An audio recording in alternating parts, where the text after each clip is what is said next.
Nam Ki-jun had built his technology empire through ruthless discipline and 18-hour workdays. At 38, he was one of Seoul's most respected CEOs, commanding a fortune that most could only dream of. But he rarely saw his sons awake. On Thursday afternoon, when a critical investor meeting in Singapore was abruptly postponed, his assistant rebooked his flight, allowing him to arrive at his luxurious Gangnam estate 3 hours earlier than expected. The black sedan glided through the automated gates at 4:47 p.m., a time Ki-jun had never witnessed at his own home on a weekday. Stepping out onto the imported Italian stone pathway, he was still absorbed in a conference call, barely noticing the unusually warm spring air. Then something made him stop mid-sentence. The perfectly manicured lawn, maintained by a team of gardeners at considerable expense, was destroyed. What should have been an immaculate carpet of emerald grass now showed scattered patches of dark mud and puddles of standing water. His eyes followed the destruction toward the garden fountain, and that's when he saw them. 3 small figures sat directly in the mud, their designer clothes completely soaked and filthy, covered from their light hair down to their bare feet in thick, dark earth. They were shrieking with laughter, pure and unrestrained, as they slapped their hands into the muddy water, sending brown droplets flying through the air. Standing over them, garden hose in hand and smiling broadly, was Lillian Hicks, the American maid his wife had hired 8 months ago, spraying water over his sons as if this chaos were perfectly normal. Ki-jun's phone slipped from his fingers and clattered onto the stone. "What is happening here?" The words came out in Korean, sharp and cold, cutting through the laughter like a blade. 3 identical faces turned toward him: Min-jae, Min-jun, and Min-seok. But instead of recognition or joy, he saw only confusion. Min-jae's smile faltered. Min-jun tilted his head as if trying to place a stranger. And Min-seok, his youngest by 4 minutes, actually moved closer to Lillian's legs. The silence that followed was suffocating. Lillian lowered the hose, water still trickling from the nozzle, her expression shifting from playful to cautious. "Mr. Nam, I didn't expect you home, so why are my children sitting in mud?" Ki-jun's voice rose as he switched to English, his accent thickening with anger. "Why are they soaking wet? Do you understand how easy it is for them to get sick? This is completely irresponsible." He strode across the lawn, his handmade leather shoes sinking slightly into the soft, wet ground, a sensation that only heightened his fury. His sons watched his approach with wide eyes, and that's when Ki-jun noticed something that stopped him cold. They weren't looking at him with love or excitement. They were looking at him the way one might look at an unexpected visitor, a person they knew existed but didn't really know. And worse, far worse, when Min-jae started to cry, he didn't reach for his father. He turned and buried his muddy face in Lillian's apron. In that moment, standing in his ruined garden in his W5 million suit, Nam Ki-jun felt something crack in his chest. He was a stranger in his own home. And he had no idea when that had happened, or if there was any way to undo it. Before you continue, answer this. When was the last time your child ran to someone else for comfort instead of you? If that question made your chest tighten even a little, this story will change how you see success, fatherhood, and what truly matters. But here's the thing. Stories like this, the ones that wake us up before it's too late, get buried every single day under cat videos and celebrity gossip. Subscribe right now and tell me where you're watching from in the comments. OT for me, but because somewhere in the next 9 chapters, there's a sentence that might save your relationship with someone you love before you lose them the way Kijun almost did. And if you skip subscribing, you're gambling that you'll remember to come back. Hit subscribe. Drop your location below. Let's finish this story together. The sound hit Kijun before the sight did. High-pitched squeals of laughter echoing from the backyard, followed by a splash that sent his heart into his throat. He dropped his briefcase in the entryway and ran. What he found made his blood turn cold. His sons, his carefully dressed, meticulously groomed sons, were covered head to toe in what appeared to be mud. Min-jae sat in the middle of a plastic kiddie pool filled with brown sludge, slapping the surface with both hands and shrieking with delight. Dae-hyun stood nearby, finger-painting streaks across his own face like war paint. And in the center of this chaos stood Lillian Hayes, sleeves rolled up, her own clothes splattered, smiling as if she hadn't just destroyed every boundary he'd carefully constructed. "What the hell is this?" The words exploded from him in Korean before his brain could catch up. "Museon Jisia?" He switched to English, his voice climbing. "What have you done to them?" Lillian's smile faded, but didn't disappear entirely. She wiped her hands on her jeans with an infuriating calm. "Mr. Park, we're having a sensory play session. It's actually quite..." "Sensory play?" He could barely form the words. "You brought mud into my house? You let them..." He gestured wildly at his sons, who had both frozen mid-laugh, their expressions shifting from joy to confusion. They were looking at him like he was a stranger. Worse, they were looking at him like he was the problem. "It's not mud," Lillian said, her voice steady but firm. "It's a mixture of cornstarch, cocoa powder, and water. Completely non-toxic. I learned about it in early childhood development. Tactile experiences are crucial for..." "I don't care what you learned." Kijun's hands were shaking. "I hired you to take care of them, not to turn them into animals. Look at them. Look at this mess." His voice cracked on the last word, and he hated himself for it. Min-jae's lower lip began to tremble. "They're 3 and 5 years old," Lillian said quietly. "They're supposed to get messy." "Not in my house. Not on my watch." He was dimly aware that he sounded ridiculous, but he couldn't stop. All he could see was the chaos, the unpredictability, the loss of control. This was exactly what he'd been afraid of. Letting someone else in, letting them change things, and watching everything fall apart. Dae-hyun had started to wipe at the streaks on his face now, his expression crumpling. Min-jae's trembling lip gave way to actual tears, silent at first, then building to a wail that cut through Kijun's anger like a knife. "You made Appa angry," Dae-hyun whispered to Lillian, and something in Kijun's chest twisted painfully.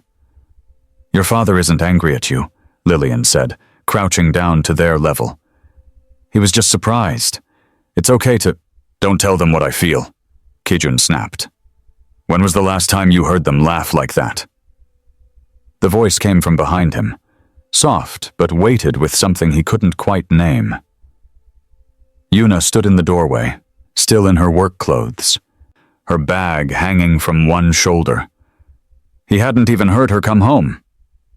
"Yuna, look at this," he said, turning to her for support. "Look what she..." "I'm looking." His wife's eyes moved across the scene. The makeshift pool, the brown streaks on the patio stones, their sons' tear-streaked faces. Then they settled on him, and the question came again, quieter this time. "When was the last time, Kijun?" The words landed like a physical blow. He opened his mouth to respond, to defend himself, but nothing came.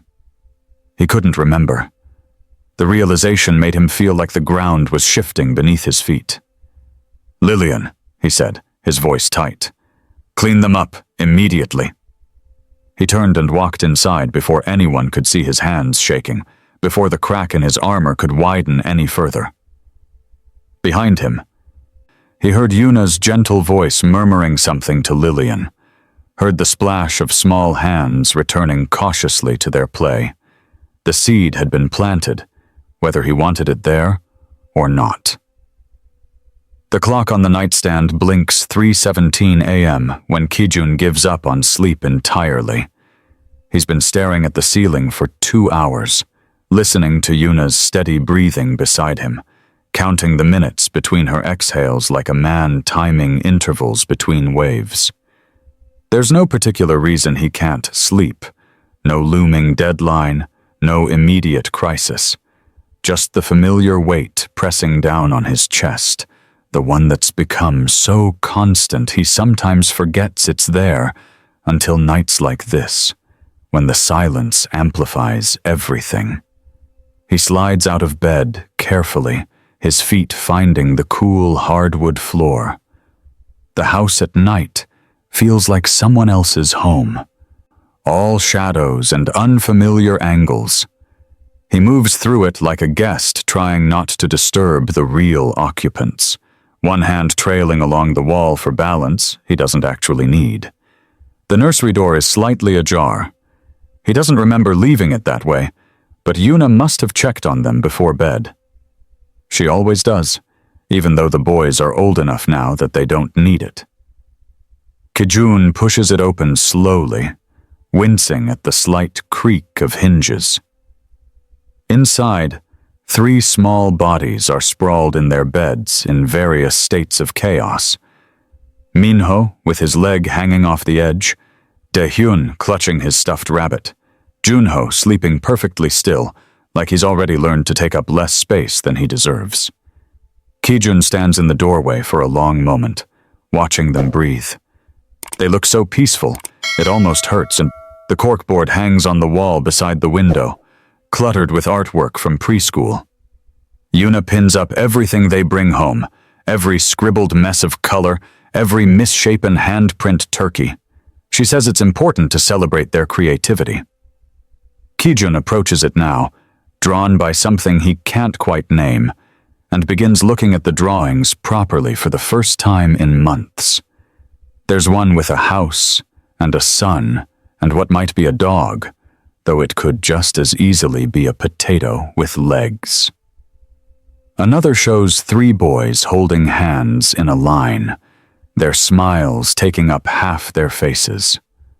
A third depicts what he thinks is supposed to be a playground, though the slide looks more like a zipper. And then he sees it.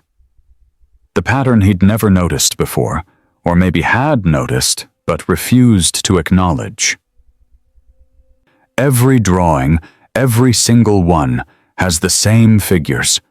3 small people, clearly the boys. One taller figure with long hair, always in the middle or close by. And another woman, slightly different in some drawings, sometimes holding hands with one of the boys, sometimes standing next to the first woman. Yuna and Lillian. He counts the figures again, certain he must be missing something. 4 stick people. 4. His hand moves from drawing to drawing, faster now, pulling them off the board to examine them in the thin moonlight coming through the window. Birthday party scene. 4 figures. Trip to the park. 4 figures. Our family, written in Junho's careful letters across the top. 4 figures. He's not in any of them. His throat tightens as he keeps searching, pulling down more papers, looking for just one drawing where he exists in his son's world. And then he finds it. A picture near the bottom of the board, slightly crumpled as if it had been wadded up and then smoothed out again. 5 figures this time. Yuna, Lillian, and the boys are clustered together on one side, drawn large and colorful, and on the far edge of the paper, separated by what looks like a tall rectangle. Maybe a building, maybe just a wall. There's another stick figure. Smaller. Drawn in lighter strokes, as if the crayon was running out, or the artist's hand had lost confidence. Above it, in Minho's uneven handwriting, Appa. Kijun sits down on the floor, still holding the drawings. The house is completely silent now, except for the soft sounds of his sons sleeping a few feet away, unaware that their father is sitting in the darkness of their room, staring at crude stick figures and feeling something fundamental crack inside his chest. He wonders when it happened, when he became the ghost in his own home, the distant figure separated by walls his children had to draw because they knew, somehow, that he wasn't really part of the picture, that he was somewhere else. Always somewhere else. The paper crinkles in his grip as his hand tightens involuntarily. In the drawing, the stick figure labeled Appa has no smile, just a circle for a head, 2 dots for eyes, and a single line for a mouth. Neutral. Present, but not present. There, but not there. Kijun closes his eyes and sits with that truth in the darkness, surrounded by the evidence of his own absence, while his children dream just beyond his reach. Kijun sent the email at 6:47 a.m. on Monday. Taking focus time this week to work on Q4 strategy. Will be available via Slack for urgent matters only. His assistant responded with a thumbs-up emoji. His team would assume he was locked in his home office, spreadsheets glowing on multiple monitors, the way he'd done during crucial quarters before. Instead, he sat at the kitchen table with his laptop closed. The house had rhythms he'd never noticed. At 7:15, Lillian came downstairs with all 3 boys, already dressed and cheerful, though he knew from the monitor's timestamp that Dae-hyun had been crying at 3 a.m. She'd handled it without waking him. She always handled it without waking him. The boys climbed into their high chairs with practiced ease while she prepared breakfast. Not the elaborate Korean spreads his mother had insisted on, but simple oatmeal with banana slices cut into stars. Min Seok requested, "More stars, Aunt Yi," and she produced them like magic. "Good morning, Appa," she prompted gently, and 3 small voices echoed the greeting. Kijun mumbled something back, but Dae-hyun had already turned away, more interested in smashing his banana stars. He opened his laptop to maintain the illusion, but watched over the screen's edge. After breakfast, Lillian wiped faces and hands with warm washcloths, singing something that sounded like, "Oh, Susanna," but with words about cleaning ears and noses. The boys giggled and squirmed, but they cooperated. When Kijun had tried the same thing last month, Minjun had screamed for 10 minutes straight. The morning stretched into a routine he'd existed beside, but never truly can. Lillian built block towers for the boys to knock down, read picture books with different voices for each character, and narrated their play in both English and Korean. "Yes, Minjun, that's a big truck. Kyun Tureok."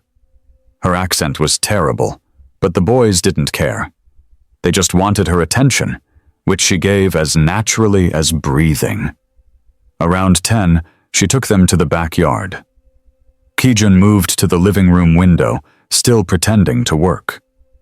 She'd set up a small sandbox that he didn't remember buying, and the boys dug with plastic shovels while she sat cross-legged beside them, showing Dae-hyun how to make a castle. When Min Seok threw sand, she corrected him firmly but kindly. No yelling, no frustration, just clear boundaries delivered with patience that seemed infinite. During diaper changes after lunch, she sang again. American folk songs he vaguely recognized from college, Home on the Range, She'll be coming round the mountain. Minjun kicked his legs in rhythm.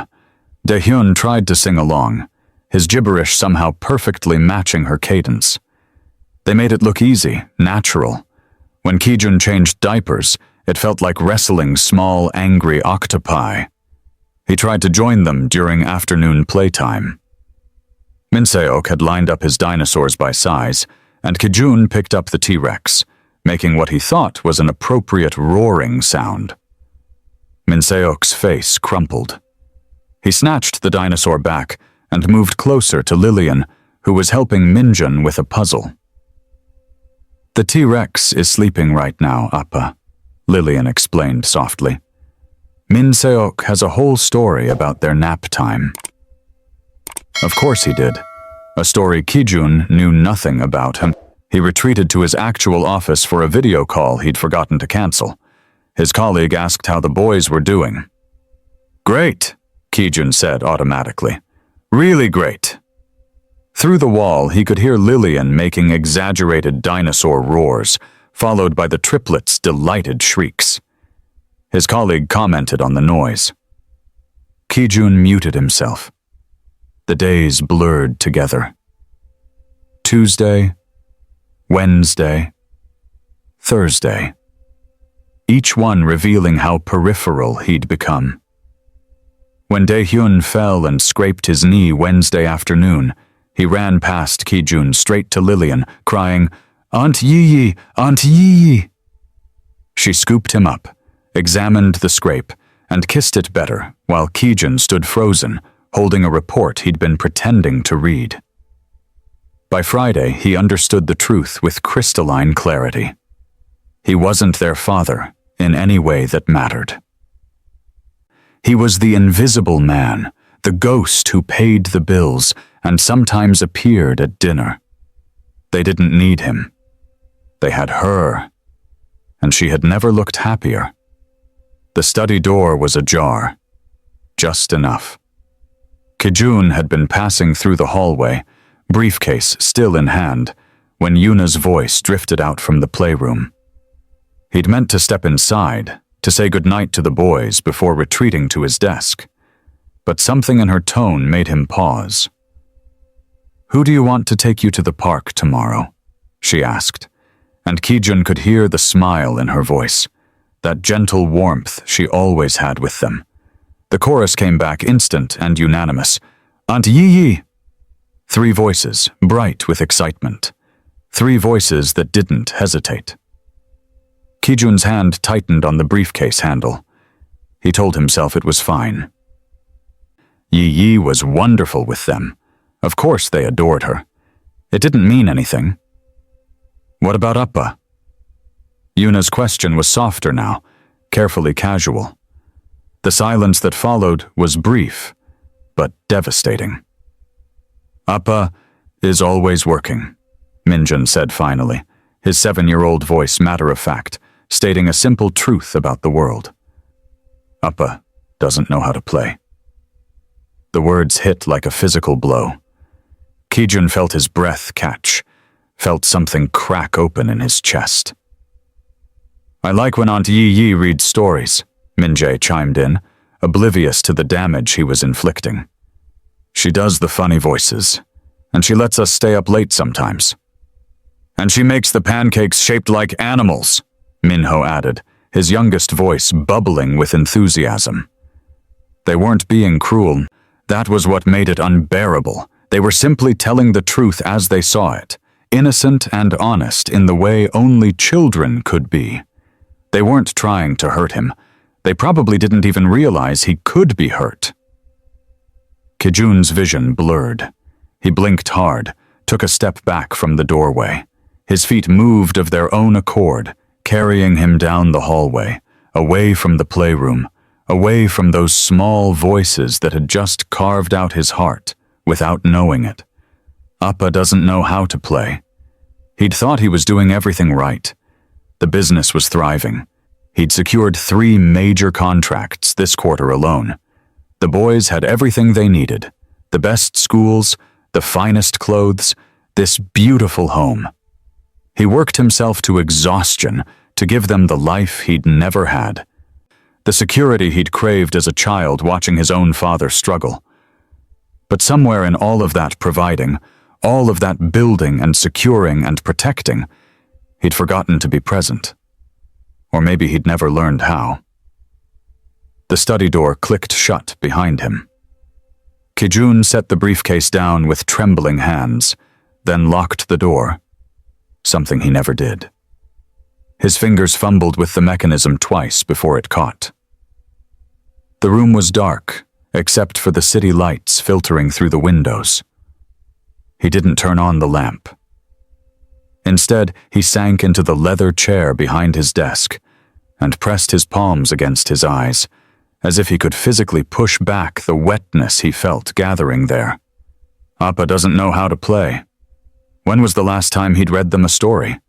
When was the last time he'd sat on the floor with their toys, had made them laugh, had been anything other than the stern figure who appeared briefly at breakfast and returned home after bedtime? Yi Yi did funny voices. Yi Yi made pancakes shaped like animals. Yi Yi was the one they wanted. And what was he? A shadow. A name. A person who existed at the periphery of their childhood, always working, always busy, always elsewhere. The first sob caught him by surprise. It tore from his throat like something physical, something that had been trapped there for years. He bit down on his knuckle to silence it, but another came, and another. His shoulders shook. Tears streamed down his face, hot and unstoppable. He couldn't remember the last time he'd cried. Not when his father died. Not during the worst days of building the company, when he'd nearly lost everything. Not even on his wedding day or the days his sons were born. Those had been moments of quiet satisfaction, of things accomplished, boxes checked. But this broke him. Because his sons, these 3 beautiful boys he'd worked so hard to provide for, didn't want him. They wanted someone who knew how to play, someone who did funny voices, someone who wasn't him. Nam Kijun sat alone in his locked study, briefcase abandoned on the floor, and wept for everything he'd failed to be. The morning light filtered through the kitchen windows, pale and tentative, as Kijun descended the stairs. He'd heard Yuna leave 20 minutes earlier, her cheerful goodbye to Lillian echoing up through the house before the front door clicked shut. Book club. She went every Thursday, came home energized by gossip and wine, sometimes with recommendations for novels he'd never read. Lillian stood at the sink, her back to him, washing the breakfast dishes with methodical precision. The boys were still upstairs. He could hear Minho's music thumping through the ceiling, Juwon's quieter movements in the adjacent room. For a moment, Kijun considered retreating, letting the words he'd rehearsed dissolve back into silence. But something propelled him forward, some unfamiliar weight that had settled in his chest since yesterday. Lillian. She turned, surprise flickering across her features before settling into her usual composed expression. Mr. Kang, can I get you something? No, He cleared his throat, suddenly aware of how rarely he occupied this space, his own kitchen at this hour. I wanted to apologize for yesterday. What I said about the mud, about Juwon, it was uncalled for. Lillian's hands stilled on the dish towel. You were upset. I understand. That doesn't make it right. The words felt clumsy in his mouth. He'd delivered countless presentations, negotiated million-dollar contracts with polished ease, but this simple acknowledgement scraped against something raw.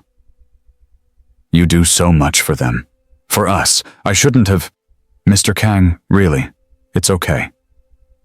She smiled, that gentle expression that seemed to cost her nothing. Boys need to explore. They need to feel the world beneath their feet, even if it gets messy. He should have left it there. Should have nodded, accepted the graceful exit she'd offered, retreated to his study where numbers and projections made sense. Instead, he found himself moving closer, leaning against the counter. Why? The question emerged unbidden. Why are you so patient with them? So present? Lillian's smile faltered. She folded the dish towel with deliberate care, aligning each corner with precision, and Kijun realized he'd crossed some invisible boundary. The silence stretched between them, taut and fragile. I'm sorry, he said quickly. That's too personal. I shouldn't have... No. Her voice was quiet but firm. She set the towel down, her fingers tracing its edge. It's a fair question. She moved to the table, settling into one of the chairs with a heaviness that seemed to age her years in seconds. Kijun remained standing, uncertain, until she gestured to the seat across from her. 5 years ago, Lillian began, her gaze fixed on something beyond the window, beyond the present moment. I was living in Atlanta. I had a husband, Daniel, 2 daughters. Maya was 7. Sophie was 5. Her voice carried the careful steadiness of someone who'd told this story before, who'd learned to navigate its sharp edges without bleeding. We were driving home from Maya's dance recital. A truck ran a red light. The air left Kijun's lungs. I was at work, Lillian continued. A nursing shift at Emory. They called me at 2 a.m. Her hands lay flat on the table, still and pale. By the time I got to the hospital, it was already over. All 3 of them. Gone. Lillian, I'm so sorry. She shook her head, a small, tight movement. I couldn't stay there. Couldn't walk into our house. Couldn't drive past that intersection. Couldn't breathe in a city that smelled like them, sounded like them. So I came here, as far away as I could get from those memories. Kijun felt something shift in his chest, a tectonic realignment of understanding. This woman who folded his son's laundry, who sang quietly while cooking dinner, who crouched in the mud to examine earthworms. She carried an entire world of grief beneath that calm exterior. Your boys, Lillian said softly, finally meeting his eyes. They gave me something I thought I'd lost forever. A reason to get up in the morning. A reason to care. Her voice cracked, just slightly. They taught me how to love again. How to be present in moments that matter, because I know. God, I know how quickly those moments can disappear. The kitchen had grown very still. Even the distant thump of Minho's music seemed muted, reverent. Kijun thought of his sons upstairs, alive and whole and growing, and felt shame wash through him like cold water. This woman, who had lost everything, who had every excuse to withdraw from the world, had chosen instead to pour herself into loving his children. And what was his excuse? What justified his absence, his distance, his carefully constructed walls? He had no answer.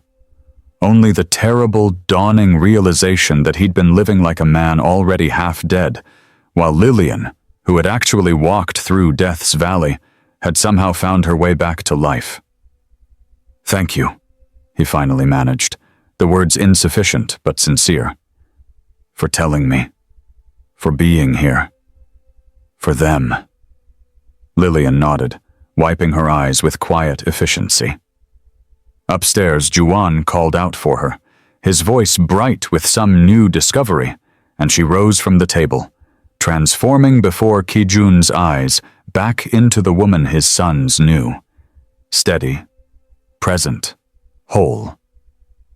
But now he understood some. Now he saw the depth beneath that surface, and it terrified him. Kijun stood outside the playroom door for a full minute before he knocked. Through the glass panel, he could see Lillian sitting cross-legged on the floor. Min-jae's head bent close to hers as they examined something in a picture book. The afternoon light caught the dust motes floating between them, and he felt like an intruder preparing to step into a world that had learned to exist without him. When Lillian looked up and saw him, surprise flickered across her face. He must have looked strange, standing there in his work clothes at 3 in the afternoon, briefcase still in hand. "Could I speak with you?" he asked. "Privately?" She nodded and said something to Min-jae, who barely glanced up as she left. In the hallway, Ki-jun found his carefully prepared words dissolving. He'd negotiated $1 billion contracts without his pulse racing like this. "I don't know how to be their father," he said finally. The admission felt like stepping off a cliff. "I provide everything they need, the best schools, the best care, everything. But I don't know them.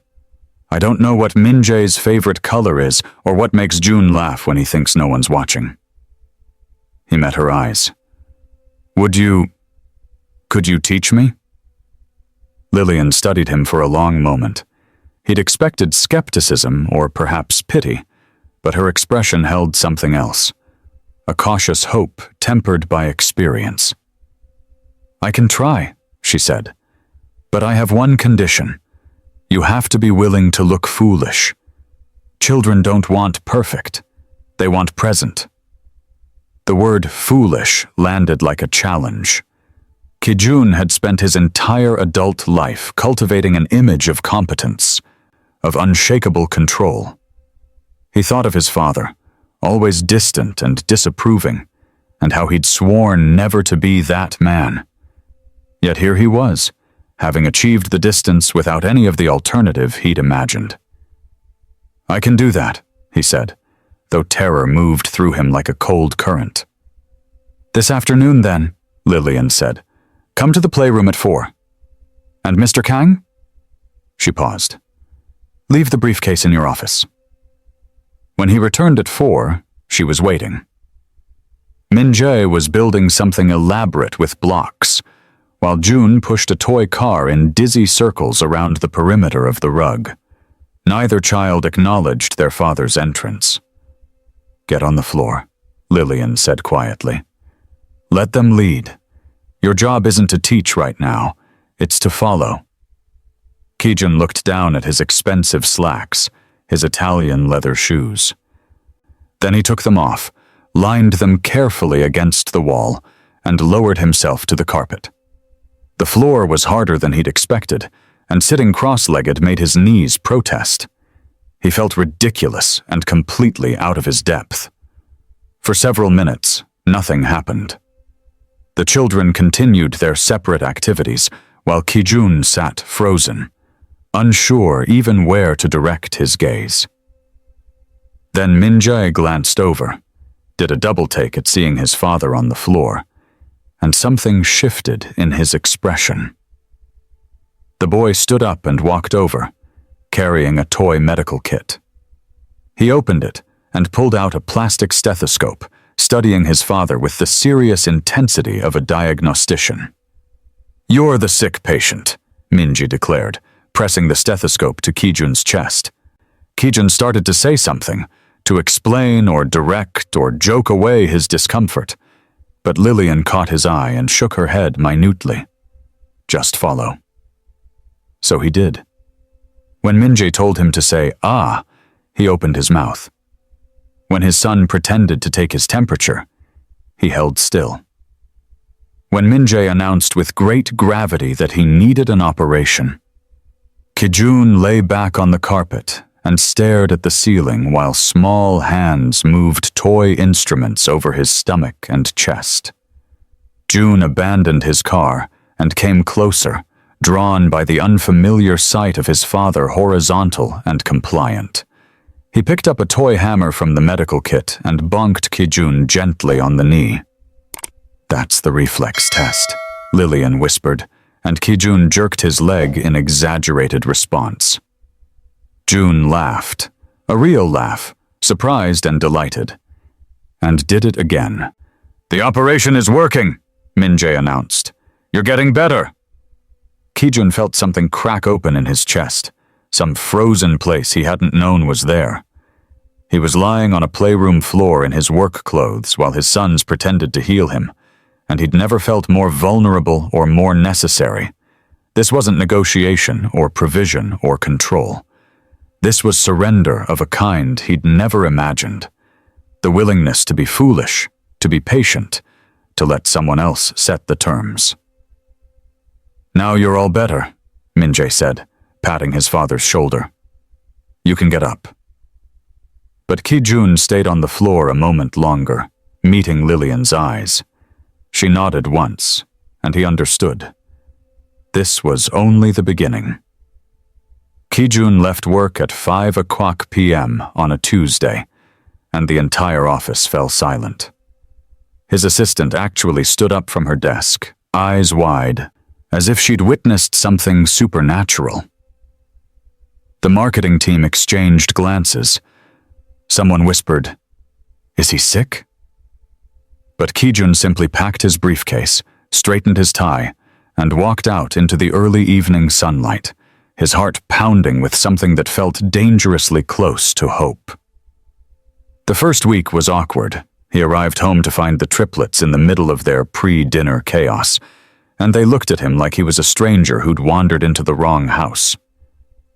Yuna tried to hide her surprise, but he caught the flicker of it in her eyes. "You're home," she said. And it wasn't quite a question, but it wasn't quite a statement either. He nodded, set down his briefcase, and asked what he could do to help. She stared at him for a long moment, before handing him a stack of plastic plates. He learned their routines the way someone might learn a foreign language, slowly, with frequent mistakes, occasionally feeling like he'd never be fluent. Breakfast was at 7:30, and Minjun refused to eat anything that touched another food on his plate. Jihoon needed his stuffed elephant before nap time, and would scream bloody murder if it wasn't within arm's reach. Min-seok liked his songs sung in a specific order, and heaven help anyone who skipped straight to the ending. These were the small, essential facts that made up his sons' lives, and he'd missed all of them. But he showed up. Every evening at 5 p.m., he walked through the door. Every morning, he helped with breakfast before heading to the office an hour later than usual. His executives complained. His calendar became a battlefield. He stopped caring. Min-seok requested "The Little Blue Train" for the third night in a row, and Kijun read it without complaint. By the seventh night, he could recite the entire book from memory, every ridiculous rhyme about railway tracks and friendly conductors. Min-seok would mouth the words along with him, his small hand patting the page at exactly the right moments. When Kijun closed the book on that seventh night, Min-seok looked up at him and said, "Again tomorrow." And Kijun, who once thought bedtime stories were something nannies handled, felt his throat tighten as he nodded. He built block towers that defied architectural logic, structures that swayed dangerously and collapsed at the slightest touch. The triplets would shriek with laughter every time, and Jihoon would shout, "More! More tss!" until Kijun's knees ached from kneeling on the playroom floor. He learned that the destruction was the point, that his sons didn't want perfect towers. They wanted the joy of knocking them down together, of watching colorful blocks scatter across the carpet while they giggled and clapped. He'd spent his entire career building things that were meant to last forever, and here were his children, teaching him the beauty of things designed to fall apart. Bath time was usually Yuna's domain, but one evening she was on a phone call with her mother, and Kijun found himself kneeling beside the tub, sleeves rolled up, keeping one eye on Minjun while making sure Jihoon didn't drink the soapy water. Min-seok was singing some nonsensical song about bubbles, and Kijun was half listening, mostly focused on the logistics of 3 slippery toddlers in one bathtub. Then Minjun reached up. His small, wet hand stretched toward Kijun's face, and for a second, Kijun thought he wanted a toy from the shelf. But Minjun's palm pressed against his cheek, warm and gentle, and his son looked directly at him with those dark, serious eyes, and said, "Appa here." The words were simple, a statement of fact, but they hit Kijun like a physical force. His son had noticed him, not just seen him standing there like furniture, but actually noticed his presence, found it worth commenting on, maybe even found it worth wanting. Kijun turned his face away quickly, pretending to reach for a towel, blinking hard against the sudden burning in his eyes. He couldn't let them see him cry over something so small, over 2 words that shouldn't have felt like absolution, but somehow did.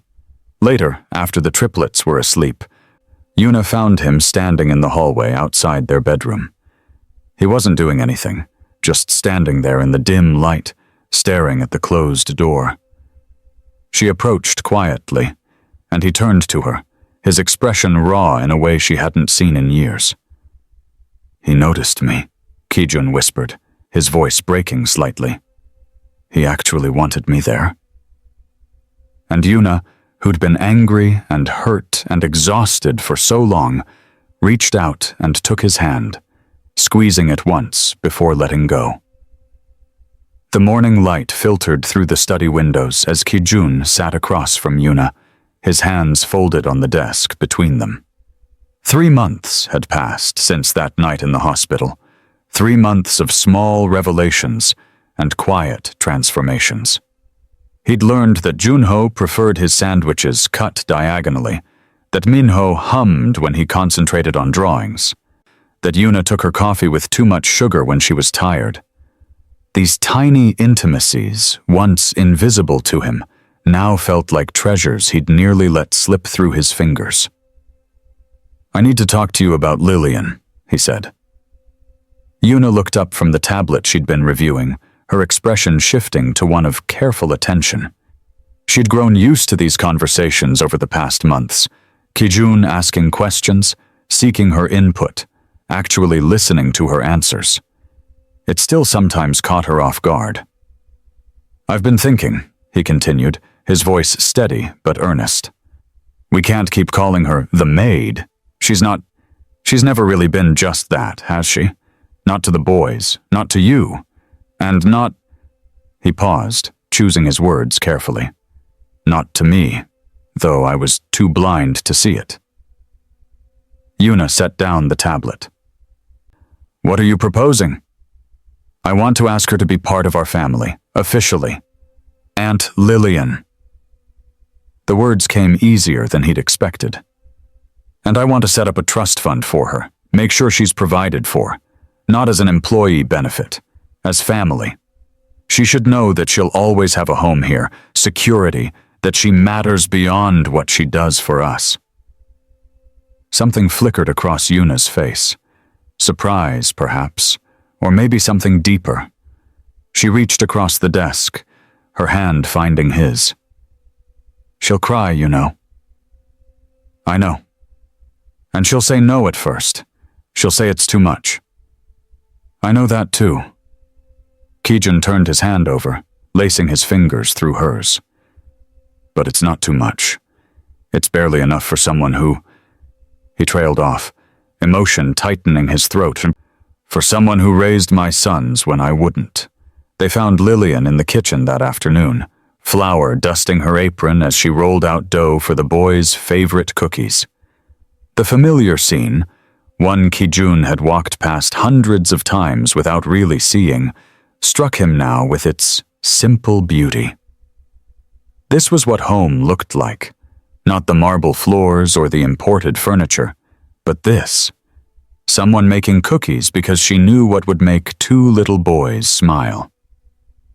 "Lillian," Yuna said softly, "could you sit down for a moment? Kijun and I want to talk to you." The older woman's hands stilled on the rolling pin. Her eyes darted between them, worry creasing her forehead. "Is something wrong? Did I—" "Nothing's wrong," Kijun said quickly. Please, sit." She wiped her hands on her apron and lowered herself into one of the kitchen chairs, her posture rigid with apprehension. Kijun pulled out a chair across from her, ignoring the flour on the table as he leaned forward. "You've been with us for 8 years," he began. "And for most of that time, I treated you as exactly what I hired you to be. Household staff. I was wrong to do that." He watched her eyes widen, confusion replacing worry. "You've been family to my sons. You've been family to Yuna, and we would like, to make that official." "I don't understand," Lillian whispered. Yuna reached across the table, taking the older woman's hand.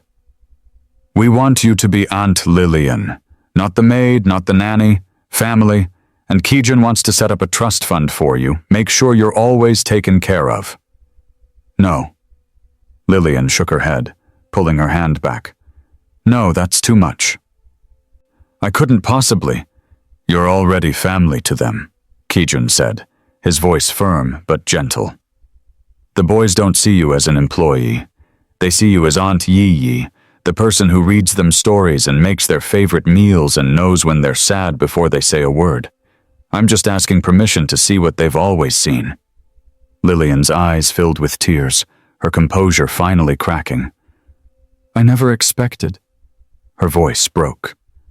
"After my husband died, after my own children grew distant, I thought that part of my life was over. I thought I'd never have family again." "You have family," Yuna said softly. "You've always had family. We were just too foolish to say it out loud." When they told the boys that evening, Junho looked confused by the adults' emotional faces. "But she's already Aunt Yi," he said, as if they were all being very silly. "Why are we having a meeting about it?" Minho, more perceptive at 5, scrambled into Lillian's lap and wrapped his arms around her neck. "Does this mean you're staying forever?" "Forever," Lillian confirmed, her voice thick with tears. "Good," Minho declared, settling against her shoulder with the absolute certainty of a child who'd gotten exactly what he wanted.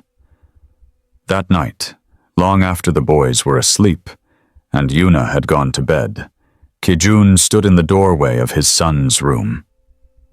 Junho was sprawled across his mattress in that boneless way children slept, one arm flung over his head. Minho had somehow managed to sleep perpendicular to his pillow, his small body forming a perfect T. The irony wasn't lost on him. He'd spent years building an empire, constructing something massive and impressive to leave to his sons. He'd told himself it was for them, that every late night and missed dinner was an investment in their future. But he'd been building them an inheritance while failing to give them what they actually needed. A father who was present, who knew them, who loved them not in theory, but in practice. Money could buy tutors and houses and prestigious schools. It couldn't buy the sound of Junho's laugh when Kijun did the funny voices during story time. It couldn't buy Minho's sticky hand reaching for his in the parking lot. It couldn't buy the weight of a sleepy boy in his arms, or the trust in their eyes when they ran to him with scraped knees or exciting news.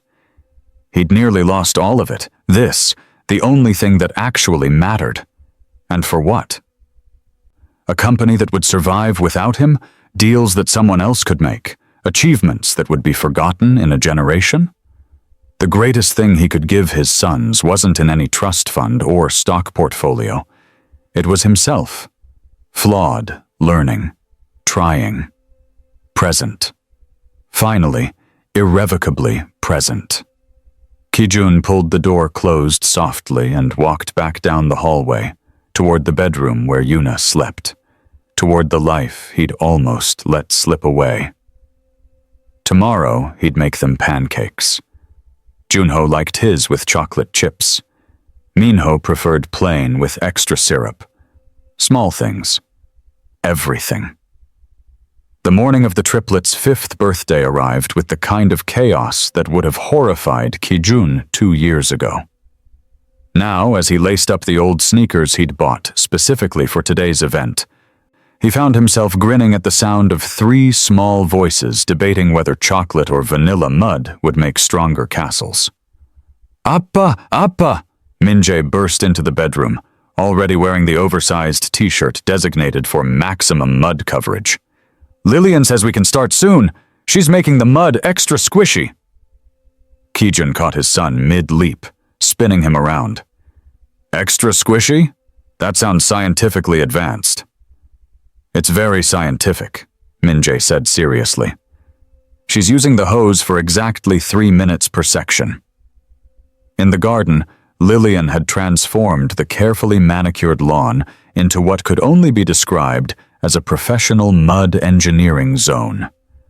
Several large tarps held different textures of mud, from smooth and silky to chunky with pebbles. The garden hose lay coiled nearby like a snake ready to strike. She'd even set up a clean zone with towels and a small inflatable pool for the inevitable moment when someone decided they'd had enough. "You're entirely too good at this," Kijun said, surveying her handiwork. Lillian adjusted her sun hat, looking pleased. 5-year-olds deserve a proper mud party. None of this half-hearted sprinkle some dirt around nonsense. Yuna emerged from the house with her camera, already laughing at Kijun's outfit. He'd raided a thrift shop for clothes he wouldn't mind destroying, faded jeans with a hole in one knee and a t-shirt that proclaimed "World's okayest dad" in English. "I'm documenting this for posterity," she said, "and possibly for blackmail when you're trying to impress business partners." "Let them see," Kijun said, and meant it. The party began with appropriate ceremony. Kijun, seated cross-legged in the largest mud pit, held court as his 3 sons descended upon him with architectural plans that would have made Frank Lloyd Wright weep. Minjun wanted a castle with 7 towers. Min Seok insisted on a moat. Min-jae, ever the engineer, demanded structural integrity. "We can't build 7 towers," Min-jae explained patiently to his brother. "The mud-to-water ratio won't support it." "Then we make better mud," Minjun countered. Kijun helped them experiment, adding water, removing water, mixing in pebbles for reinforcement. His hands, once only familiar with keyboards and Mont Blanc pens, shaped mud into crenellations and drawbridges. When their first tower collapsed, he showed them how to build a stronger foundation. When the second tower held, their cheers probably violated several noise ordinances. "Incoming!" Lillian called, and a spray of water arced over them, eliciting shrieks of delight. She wielded the garden hose with the precision of a tactical weapons expert, somehow managing to hit everyone equally while keeping the mud at optimal consistency. Kijun retaliated by flinging a carefully aimed mud ball that splattered harmlessly against her shoe. "You'll pay for that, Mr. Park." "I'm terrified," he said, grinning as Min-seok climbed onto his back, muddy hands leaving prints on his shoulders. That was when Director Huang from the board appeared at the garden gate, apparently having decided to drop by with birthday gifts. He stood frozen, designer briefcase in hand, staring at the scene before him. Kijun, covered head to toe in mud. 3 equally muddy children building what appeared to be a fortified compound. Lillian, supervising the chaos with a garden hose, the manicured lawn transformed into a disaster zone. Kijun waved cheerfully, mud dripping from his elbow. "Director Huang! Perfect timing. Want to help with the moat?" This is... The director seemed unable to form complete sentences. "This is what success looks like," Kijun said simply, and returned to helping Min-jae reinforce a wall. After Director Huang beat a hasty retreat, Yuna captured the moment Kijun would later frame for his office, himself seated in the mud, a son on each side and one on his lap, all of them laughing as Lillian's hose created a rainbow in the spray above their heads. In the photo, you couldn't tell the CEO from the children. You could only see a father and his sons, covered in mud and joy. As the sun began its descent over Seoul's skyline, painting the city in shades of amber and gold, Ki-jun gathered his muddy boys close. Min Seok was drooping with exhaustion, his head heavy against Ki-jun's shoulder. Min-jun and Min-jae leaned against his sides, admiring their mud castle empire. Across the garden, Lillian was teaching them a new English song about ducks and ponds, her voice carrying on the evening breeze. She caught his eye and smiled. And in that moment, Ki-jun remembered the day 2 years ago when he'd come home early and found 3 mud-covered children and a nanny who refused to apologize for letting them be young. That was the day he'd been shocked into waking up. The day he'd stopped being a CEO who happened to have children and started being a father who happened to run a company. The day his life had truly begun. Lillian finished her song, and Ki-jun silently thanked her for saving not just his son's childhood, but his own soul. End of story. So, dear listener, what did you think of this story of family transformation? Have you ever found yourself in Marcus's situation prioritizing work over family? Or perhaps you identify with Sarah finding purpose through caring for others? Tell us in the comments which part moved you the most, and if you have any similar story to share. Your opinion is very important to us. Don't forget to hit that like button and subscribe to the channel for more heart-touching stories. Thank you for joining us on this emotional journey.